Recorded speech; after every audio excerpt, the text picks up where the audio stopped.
السلام علیکم ورحمۃ اللہ وبرکاتہ۔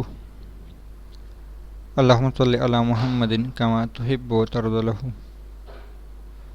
اپنا عامل خود بنی میں آپ سب کو خوش آمدید۔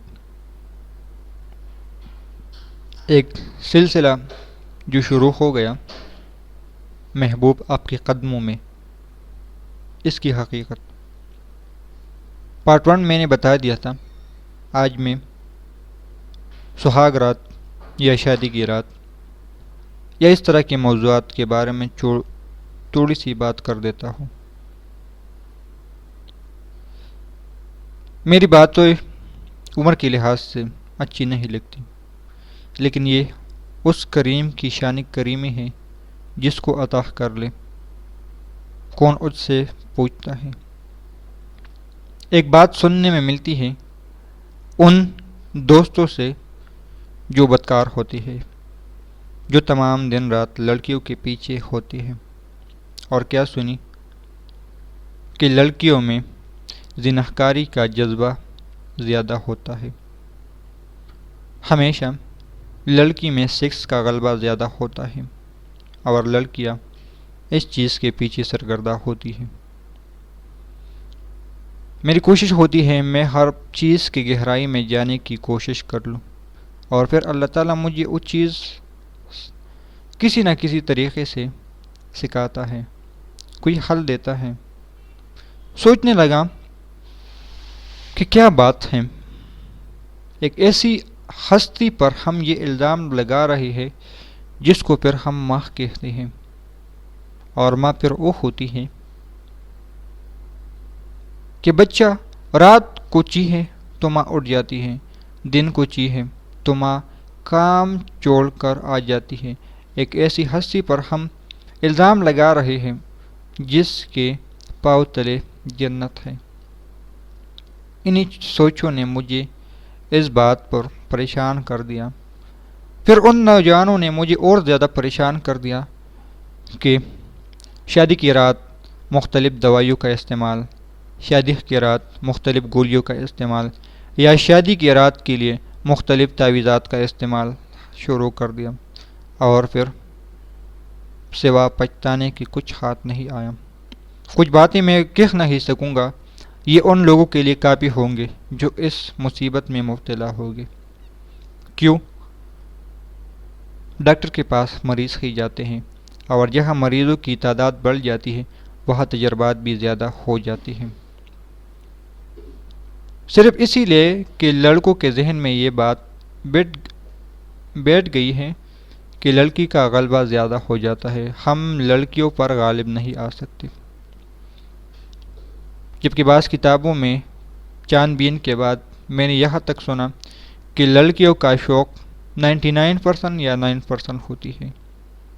پھر وہی بات کروں گا کہ میری باتیں مرد اور عورت دونوں سنتی ہے، لیکن معذرت چاہتا ہوں، اس بات کو میں نے پہلے آپ لوگوں سے شیئر کیا تھا کہ میں لڑکی اور لڑکیوں کے سیکس پرابلم پر کچھ باتیں کرنا چاہتا ہوں۔ اگر آپ لوگ اجازت دیں تو بہت سارے لوگوں نے کہا کہ ہاں آپ اس پر بات کر لیں، تو یہ اس موضوعات کی طرف میں جانے کی کوشش کر رہا ہوں۔ لڑکی، آپ خود سوچ لیں کہ اگر اسلام نے لڑکی میں اتنی غلبت اور شہوت ڈال رکھی تھی تو پھر اسلام کو تو چاہیے یہ تھا کہ 4 مرد ہو اور 1 عورت ہو یا 1 لڑکی ہو، برابر ہو جاتی۔ لیکن اسلام نے تو اس کا برعکس فیصلہ کیا ہے کہ 1 مرد ایک رات میں 4 عورتوں کے لیے پورا ہو جاتا ہے۔ یہ بات ہم کیوں بول بیٹھے؟ مجھے اس کا جواب ابھی تک نوجوانوں نے نہیں دیا کہ وہ بیچارے گولیوں کے نام پر اپنی قوتوں کو ضائع کر رہے ہیں۔ یہ بات مجھے تقریباً کئی عرصہ سے شاید پتہ نہیں کیوں مجھ سے یہ لوگ اس طرح کی باتیں کر رہے تھے۔ پھر میں نے اس پر ریسرچ شروع کیا۔ اکثر دوست مجھے جانتے تھے یہ کتابی کیڑا ہے۔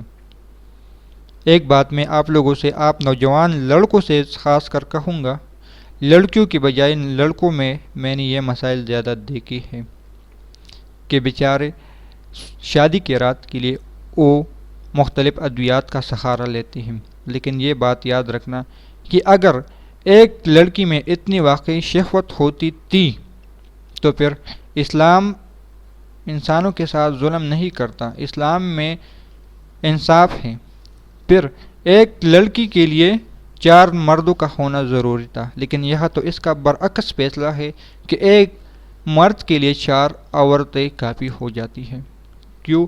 انسان میں اتنی قوتیں ہیں۔ ہاں، یہ علیحدہ بات ہے کہ انسان اپنی قوتوں کو ضائع کر دیتا ہے، لیکن اس کا حل صلی اللہ علی محمد، چھوٹا سا درود شریف۔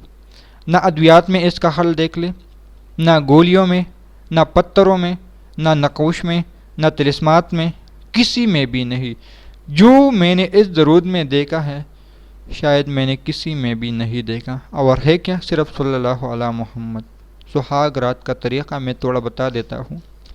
سب سے پہلے 2 رکعت نماز نفل کس طرح پڑھنی ہے؟ جس طرح ہم مسجد میں نماز پڑھتی ہیں، کیونکہ مسجد میں نماز مرد پڑھتی ہے، اس لیے وہ مرد کو یہ طریقہ یاد کرنا چاہیے۔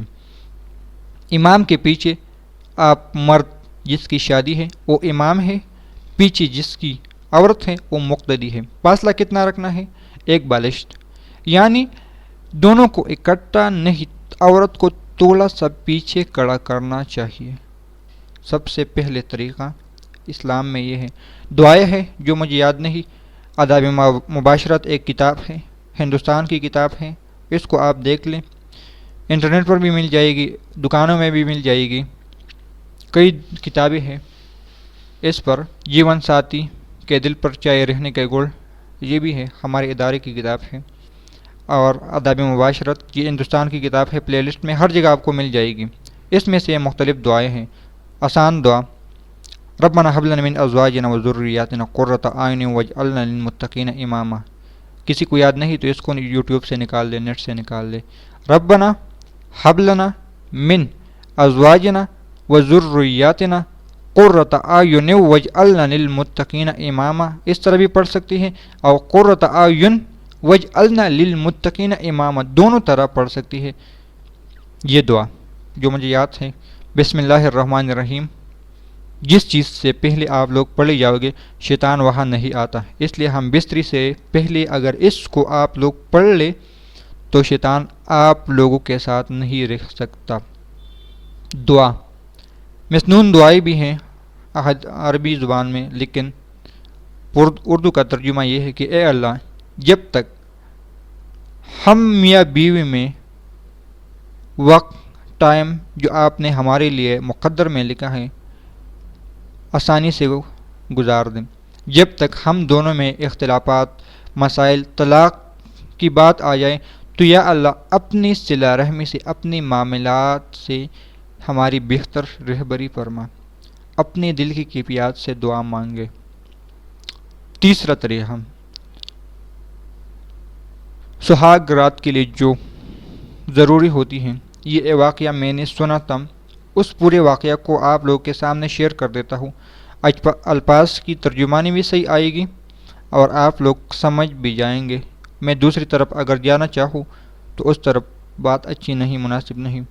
میاں بیوی میں شادی ہو گئی، میاں ان پڑھ تھا، اسلام سے صحیح اس کی معلومات اسلام کے بارے میں نہیں تھی، جبکہ عورت کو تھی۔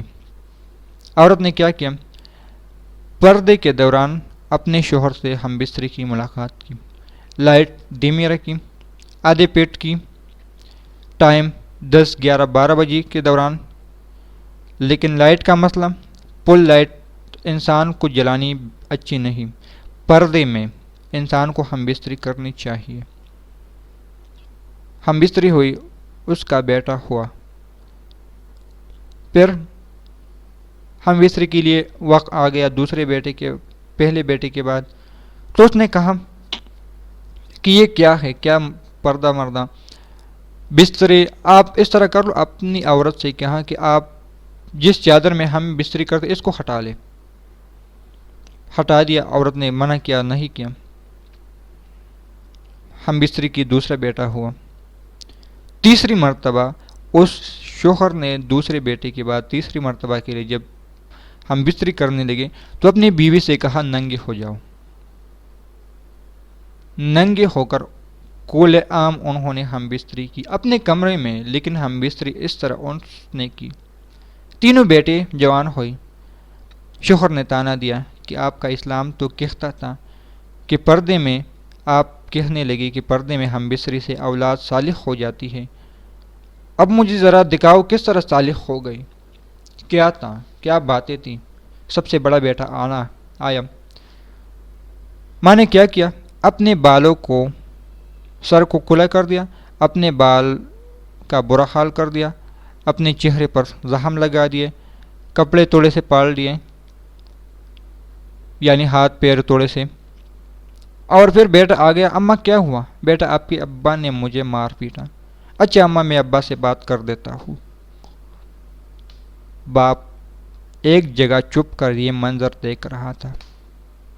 چلو ماں میں باپ کو سمجھا دیتا ہوں کہ آئندہ آپ سے مار پٹائی نہ کرے، میں پیار سے سمجھا دیتا ہوں۔ اس طرح باتیں ہو گئی، چلا گیا۔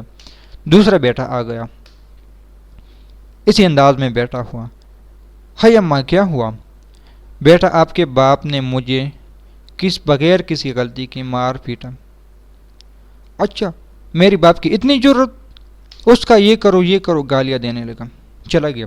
تیسرا بیٹا آیا۔ کیا ہوا اماں؟ بیٹا آپ کے باپ نے مجھے بغیر کسی غلطی کے مارا۔ اچھا میرے باپ نے آپ پر ہاتھ اٹھایا؟